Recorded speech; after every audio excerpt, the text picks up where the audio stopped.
המשחק המרכזי בהגשת אודי כהן והפרשן דורון רבינזון.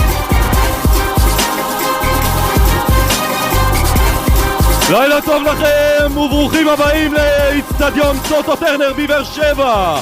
רדיו גלי ישראל תדרים 94 ו106.5 FM, ליגת הבורסה לניירות ערך, מחזור 14, המחזור שפותח את הסיבוב השני. הפועל באר שבע מארחת את בית"ר ירושלים, מזג אוויר מצוין כאן לכדורגל ואנחנו בשידור ישיר ומלא. יצאנו לדרך, הפועל באר שבע באדום לבן תוקף את השער מימין לשמאל.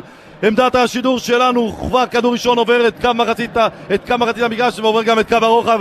עיבוד כדור של הפועל באר שבע לאחר נגיעה. דקה שנייה, קצב לא נורמלי, קצב קצבי, משחק מאוד מאוד קצבי, דו צדדי. רק נציין שחקן סרואן קרדש, דן איינבינדר הקפטן, כמה רימוני עשן אפורים יותר מסוכנים ויותר מעוררים אצלי לפחות דאגה, כי כשיש שם ילדים רבינזון זה מסוכן, זה סכנת נפשות לבן אדם מבוגר. תראה, זה מגיע מהיציע שמימין לעמדת השידור שלנו ליציע שממול. עכשיו כשאנחנו מדברים על יציע, זה יציע של אלפים. הדבר הזה מסוכן מאוד. אתה לא היית מוכר דבר כזה תמורת שום סכום שבעולם, נכון? לא שלא מוכר, אני גם לא מוכן להחזיק דבר כזה. ושימו לב טוב, את השופט לא נותן צ'אנס ולא הכי קטן. שמע, שופט הצגה לליגה, הוא עלה לדרג העילית של וופא הכולל את 25 השופטים המובילים באירופה. אורל גריפל לא עושה חשבון לכלום, קודם כל שלום הבריאות. ואתה יודע למה הוא עוצר? הוא אומר, חברים, אתם רוצים הרתעה מה שנקרא? אוקיי, אני שולח עכשיו את כוח ההבטחה, הם הלכו, עושים סדר בעניינים כדי שלא, הנה עכשיו הוא מחדש את המשחק, העשן כבר פחות כבד וברחבה, תראה מה קורה שם מאחורי השער, ששטקוס, עוד פעם עשן כבד ועוד פעם מדליקים ליד השוטרים וליד המאבטחים. אני רואה עשן כבד מאוד בעוצמה הכי גבוהה ובנראות הכי שאנחנו לא רוצים לראות, וזה עוד פעם יפסיק את המשחק. המשחק לא מחודש, 3.5 דקות.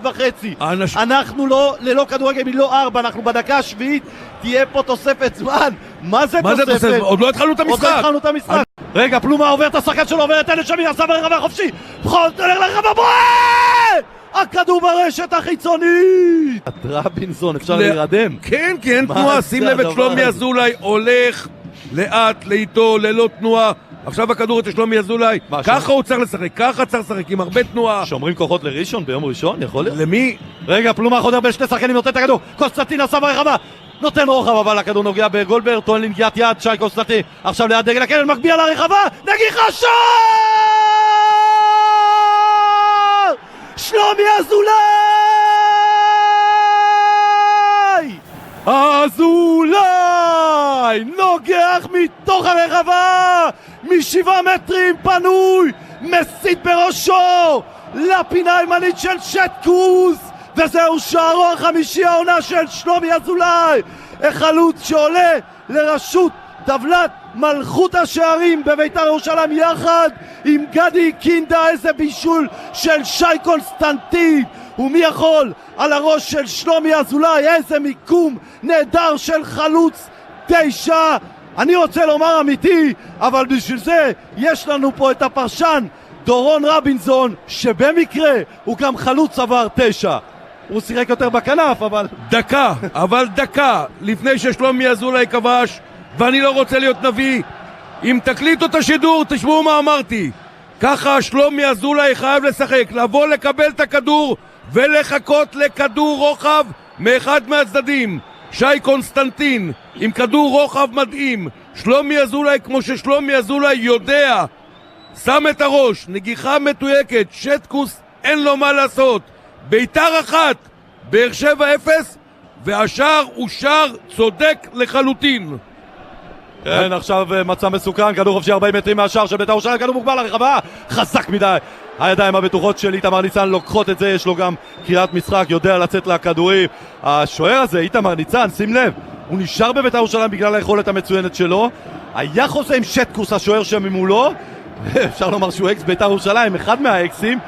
רגע, זה מסוכן, איזה עיבוד כדור, אסלבנק לא מגיע לכדור, איזה מזל גדול לבית"ר ירושלים בעיבוד כדור. ורדסקה משחק באש. בדיוק, שחקן אחרון. ורדסקה, ואל תשכח אודי, מה זה? הוא גורר כרטיס צהוב אחריו. בגלל זה אולי כל עבירה הכי פשוטה הוא עם אדום ובחוץ ומשאיר את שחקני בית"ר ירושלים בעשרה אוי, שחקנים. אוי, אוי, אוי, אוי, ורוני לוי חייב לקחת אותו עכשיו לשיחה, לשחק כדורגל פשוט. זה מצב מסוכן, כדור חופשי להפועל באר שבע, מוגבל לרחבה של בית"ר ירושלים, כדור טוב נוחת על הרגל של אסלברג, איזה חילוץ ענק, ויש שם פציעה, נפצע שם המגן של בית"ר ירושלים על קר הדשא בתוך הרחבה ליד השוער איתמר ניצן. איזה מזל גדול, הכדור לא נחת לו טוב מי יודע כמה, אבל לדעתי הוא גם לא היה ערני.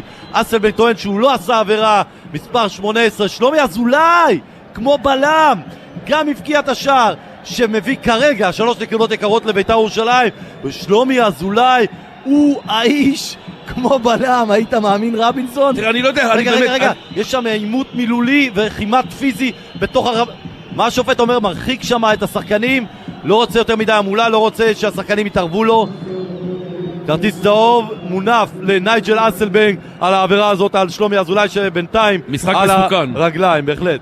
כרטיס אדום בבדיקה לנייג'ל אסלברג. אני אומר לכם 100% אדום, הפועל באר שבע תישאר ב10 שחקנים. שליחת רגל עם הפקקים קדימה ללא כדור, ברור הכדור היה רחוק משם והוא מסכן את הקרסול של שלומי אזולאי. אתה יכול לראות, רבינסון, אתה יכול להביא ידע. אני רואה במוניטור גם את השחקן של בית"ר ירושלים מספר 18 וגם את אסלברג, שניהם עם הקרסולים, עם הפקקים, רגע, קדימה. רגע, הנה, יש החלטה. בוא נראה מה אורל ההחלטה. גרינפלד קורא לעברו את נייג'ל אסלברג.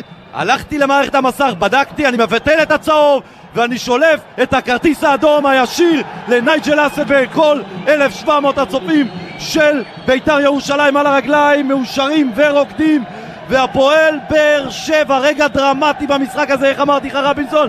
לפני דקתיים יכולים לקרות פה עוד הרבה התרחשויות במשחק הזה, גם אדומים, זה מה שאמרתי, תחזיר את ההקלטה אחורה, גם אדומים. אסלברג ההולנדי מאוכזב, מתוסכל, עוברים, חוזר להיות כמה חצי המגרש, שלושה, כדור גדול לגרסיה, אחד מול אחד בתור הרחבה, בועט, איזו החטאה, איזו לא החטאה.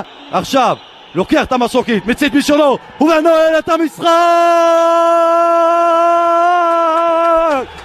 בית"ר ירושלים מנצחת